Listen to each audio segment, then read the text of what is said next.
Ale, ale, ale. Ale, ale, ale. Ale, ale, ale.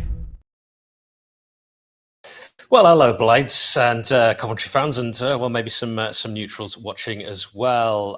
My name is Hal. Good to be here with you, Sheff United Way. Very pleased that IPM Group UK is our brand new channel sponsor. IPM Group UK, South Yorkshire's expert in security, CCTV, and facilities management. They help keep stadiums, businesses, and events safe and running smoothly. Big thanks to IPM Group for supporting the channel and the Blades. Check them out at ipmgroupuk.com. Right, let me know what you think about this one. It is a match preview. Coventry City, who are top of the tree in November in the Championship. I mean, 100% of teams top on the 3rd of November go on to finish the season. 28 points already for the Sky Blues, but they lost 3-2 to Wrexham. Does that give us some hope? I don't know, imagine conceding 3 goals in your last game. Embarrassing. The Blades are, of course, setting the trend. Top of the Championship. That is so last season. Boring. We're changing things up, keeping it interesting, and sitting 22nd, ready for a late charge after Christmas, just like Dave Bassett era. We have 9 points. Incredibly, we've only scored 10 goals. It has been a truly disgraceful start to the season. Cov, on the other hand, have bagged 36. Perhaps that will be more after Tuesday night's match at Coventry. Give me your score predictions. Do want to know what you think. 7-0, an early prediction. Of course, just get your thoughts into me and we'll see what the majority go with. Prior to defeat at Wrexham, Frank Lampard's Coventry had won their last 4. Lampard now linked with the vacant Southampton job after the Saints said goodbye to Will Still. Just in time for him to get the new Football Manager game. What a lad. The Blades have lost the last 2 at home against Derby and Preston. The last 2, I should say, 1 at home and Preston was away. Now, conceding 6 in those 2 games, you've got to ask questions about what's happened to Michael Cooper this season and what's going on with the defence. I am not loving some of the players we are seeing, some of the new additions as well. I mean, I was a little bit, I wouldn't say scathing, but I certainly wasn't as ebullient as some Blades fans in my scouting report of Japhet Tanganga, where I said he has moments where he could switch off and he was fairly inconsistent. I actually got lambasted in the comments for that. I've got to say, from what I've seen, that's fairly accurate. McGuinness, not impressed me. What about you? For a review of the Derby County home game, do check out Nick's match reaction. Adding insult to injury, he got soaked outside the lane, which I enjoyed. And Ollie has done a ratings review, also available on this channel on YouTube or via audio podcast. Just search Sheff United Way wherever you get your podcasts. Now, Predicted Lineup is sponsored by Shazbat Designs, run by Sharon, a long-time Sheff United Way supporter. She's a self-employed pyrographer specialising in wooden gifts. No 2 pieces are ever the same, and also sells ready-made items on her website, shazbatdesigns.co.uk. You can check her out and you can support her and you can mention Sheff United Way when you put your order in. I think she'd really appreciate that at the checkout, or just send her a message mentioning Sheff United Way. And she's wonderful, really great supporter. Thank you, Sharon. Now, Chris Wilder on what Tom Cannon and Louis Barry have to do to actually get back in the squad, because they weren't involved at all in the last game. He said, show me, train, take their opportunity. Ryan One's done well, so I made that decision. You have to make decisions regardless of anything in the past. I have to try and pick the best team. I don't always get that right.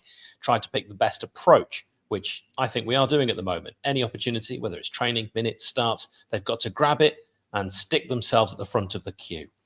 What do you think? I really thought Barry was going to be like quite a live wire, quite an exciting player on the wing. And yeah, Cannon, again, my scouting report for Cannon, Wilder said we haven't got a number 9.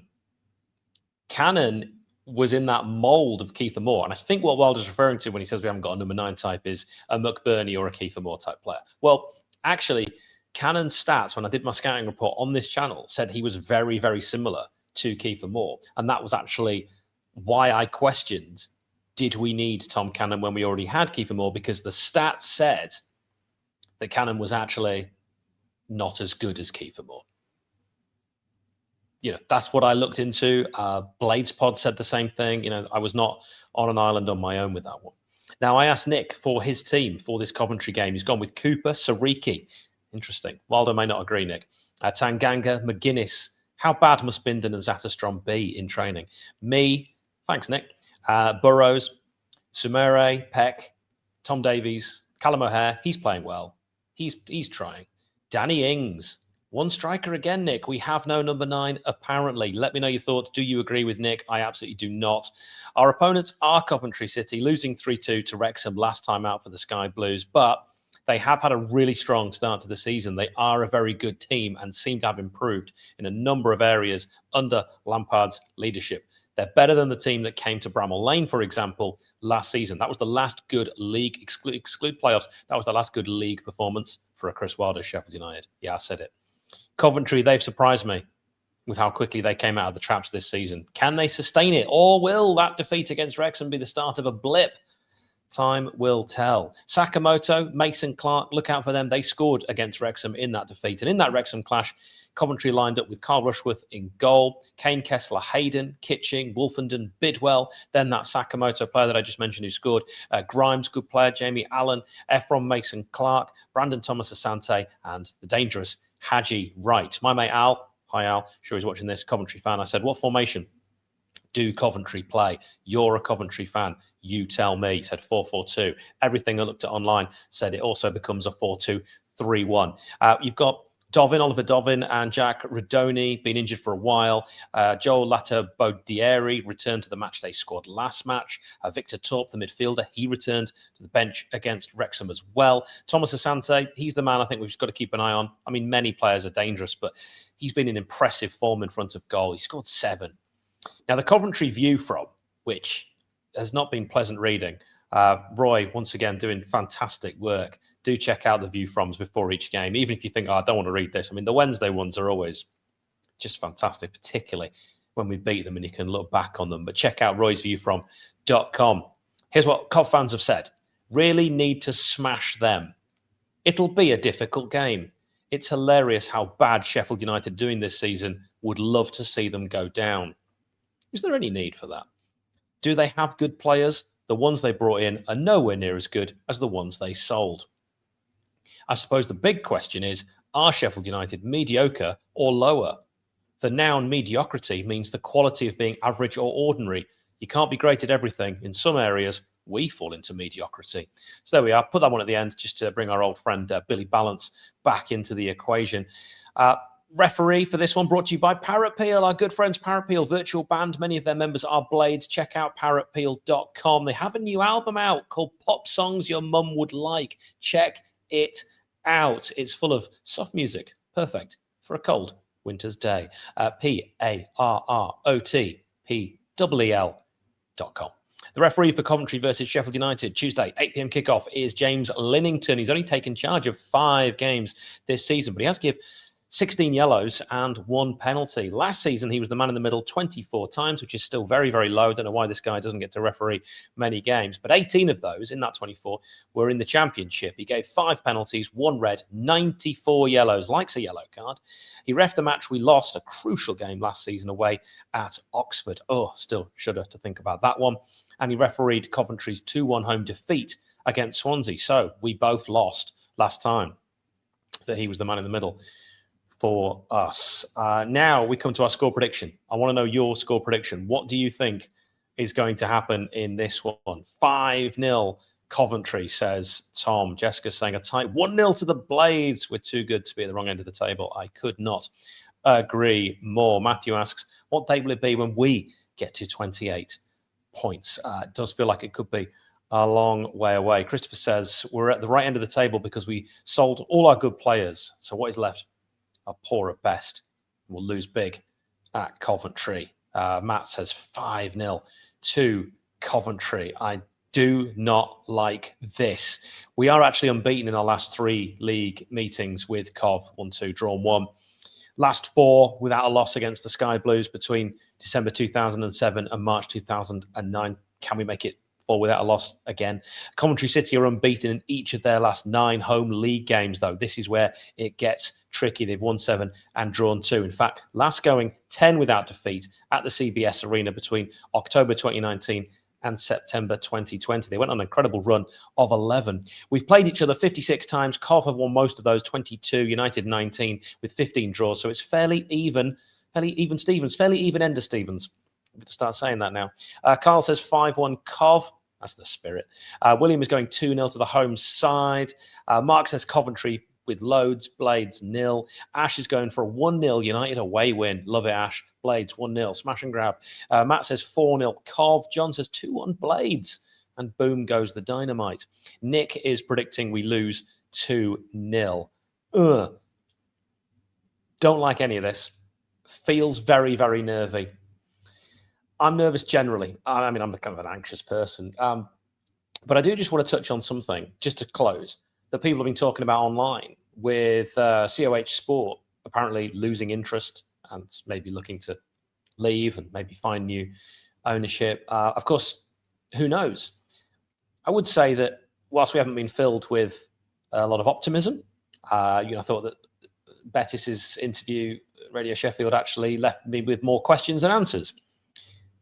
It does feel like there's maybe a lot of people involved with COH Sport. As a group, as a consortium, that's often the nature. But we have seen other teams that have consortiums, Burnley, for example. In a sense, Wrexham, because what Rob McElhenney and Ryan Reynolds have done is they actually employ people around them. They kind of recognize that they don't know the game of soccer that well. So they've employed people around them to control the minutiae and to control different areas. So there is still a group that are involved, but you kind of need a head. You need, someone. We don't actually know who exactly it is getting the final say on everything. Is it the case that there's lots and lots of discussion and they have to go back and forth and they finally get hold of someone on the phone and they go, right, do this. But by that point, it's too late to do that, particularly when we're talking about transfers, because it felt like we can actually look at one example. As fans, it's very hard to know with the day-to-day.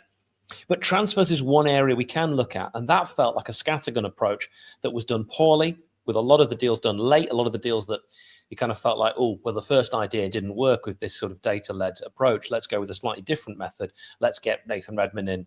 Let's get Ben Mee in. Let's get Danny Ings in. And let's sort of reform some sort of, now in their 30s, but 10 years ago would have been a fantastic-looking Southampton or Burnley squad.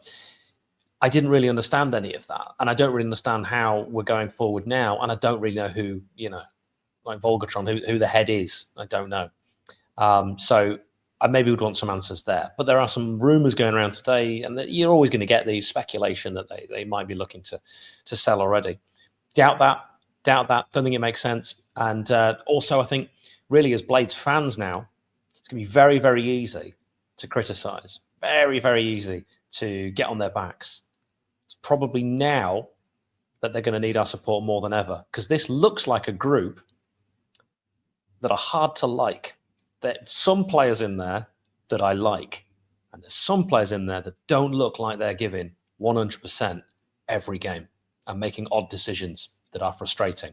And there's a manager I love. We played the best football ever under Chris Wilder, who is making tactical decisions that baffle me, and we're not getting the best out of what I still think is a decent squad, a squad that shouldn't be anywhere near where we are, a squad that's good enough to be in the playoffs.